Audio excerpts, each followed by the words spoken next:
What's up guys, it's Widgeon TV here. Today I have a different kind of video for you guys. We're going to be doing a damage comparison between explosive rounds and luck in the chamber. And more specifically, I'm going to be testing these two perks on hand cannons only. Explosive rounds and luck in the chamber can be rolled on scout rifles and sniper rifles also. But like I said, this video is going to be about hand cannons only. That's mainly because I don't have a sniper with luck in the chamber yet. I'm working on that and I'm going to make a completely separate video doing a damage comparison between luck in the chamber and explosive rounds on snipers.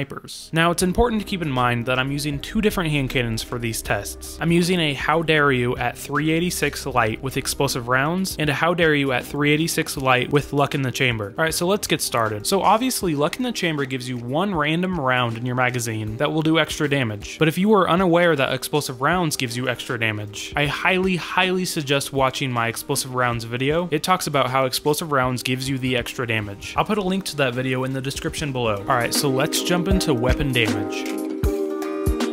So I started the testing out with a control shot, one with no luck in the chamber and no explosive rounds. I tested it on this Wolf High Servitor and it did 3,982 damage. And again, that was a control shot, so we will multiply that by 10 for 10 rounds in the magazine and we'll get 39,820 damage for the whole chamber. So next up we have luck in the chamber. Now like I said earlier, luck in the chamber only affects one round in the chamber, 5,177 damage. We'll take the control number and multiply it by 9. And then we'll add the luck in the chamber shot to it, and that'll give us 41,015 damage. So that's a pretty decent damage gain. It's about 1,200 extra damage when using this perk. Next, we're going to move on to explosive rounds. Now, the extra damage from explosive rounds activates every single time you shoot the gun. In this specific case, it does 2,655 precision damage and 1,991 explosion damage. And that adds up to 4,646 damage per shot. So that's quite a bit of extra damage for a perk that doesn't even advertise that it does extra damage. Let's multiply that number by 10 now, and you get 46,460 damage for the entire chamber. So this is pretty clear here. Just take a look at these three numbers. Obviously, explosive rounds gives you the most extra damage per perk. So if you ever have to decide between luck in the chamber and explosive rounds on your hand cannon, always pick explosive rounds. And some hand cannons will roll with luck in the chamber and explosive rounds in the same column. So make sure to pick correctly. And if you're wondering, these perks do in fact stack. So last week I picked up this palindrome that has both perks, and it does really good damage versus bosses and the stronger enemies in Destiny. Keep in mind that this is basically a PvE only video. Nothing that I'm talking about really applies in PvP at all. This video is just basically to show you what perk will allow you to do the most damage in the shortest amount of time. Alright, so I know this was a short video, but like I said, I'm gonna have a part 2 to it that strictly shows off sniper rifles. Anyway, if you guys liked the shorter format kind of video, I'd really appreciate it if you guys hit the like button and considered subscribing. It really helps out my small channel. Anyway, this has been Widgeon TV. Thanks for watching, guys.